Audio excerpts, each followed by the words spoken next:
첫째, 교만을 멀리하고 겸손을 실천한다. 하기편에서 겸손은 사양함이다. 겸손이란 남을 높이고 자기를 낮추는 일이다. 공자 관점에서 겸손하지 않아야 할 때는 이를 실천할 때뿐이다. 자신이 겸손하다는 것을 의식하지 못할 때가 바로 참된 겸손의 상태이다. 겸손에서 비롯되는 것이 화합, 함께, 어울림, 누구에게나 묻는 것 등이다. 겸손해지면 구체적으로 어질고 화평한 마음이 확충된다.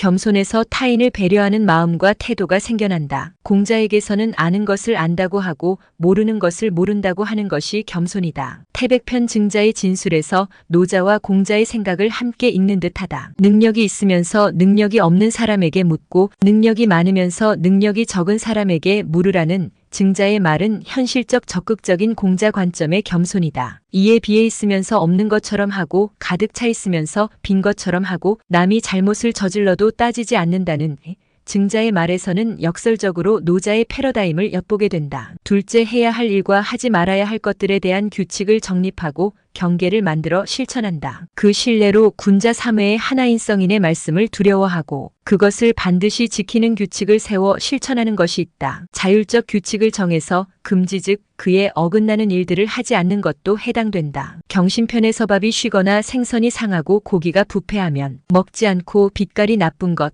냄새가 나는 것, 잘못 익힌 것, 때가 아닌 것을 먹지 않는 향당편에서 자리가 바르지 않으면 앉지 않는 것 등이 그 신뢰이다. 의식주를 비롯해 사회생활 속에서 사소한 일이더라도 칸트처럼 경륜, 즉 행위의 법칙을 만들어 실천한다. 논어에서는 경계의 방법도 있다. 경계의 방법은 리더십 개발에서 삶의 지침, 나와의 약속을 만들어 실천하는 것과 같다. 공자는 군자가 경계해야 할 일 3가지를 들었다. 젊을 때는 지나치게 여색 즉 여자와의 성적 관계에 빠지지 않도록 하며 장성에서는 다툼이 나지 않도록 경계하며 늙어서는 재물에 대한 욕심이 생기지 않도록 경계하는 것이다. 청년 시절에는 이성, 성인기에는 지위와 명예, 노년기에는 소유에 대한 욕심이 특히 많다. 욕심은 지나침 또는 과도함에서 비롯된다. 지나친 것은 모자라는 것과 같다. 혈기 즉 힘을 쓰고 활동하게 하는 원기가 완전하지 않을 때, 넘칠 때, 부족할 때 그 경계해야 할 것이 다르다. 이처럼 낭비, 원망, 탐욕, 교만, 사나움에 빠지는 것을 경계하며 자애로서의 은혜, 의연함, 위엄을 유지하는 것은 품성, 함양, 인격 도야의 적절한 방법이다. 셋째, 마땅히 행하여야 하는 중용, 정도를 지양, 실천한다. 그 정도를 자연스럽게, 쉽게 구체화하는 사람은 현자이다. 중용을 따르는 미덕이 바로 완전성이다. 공자는 중용을 최고의 덕으로 생각했다.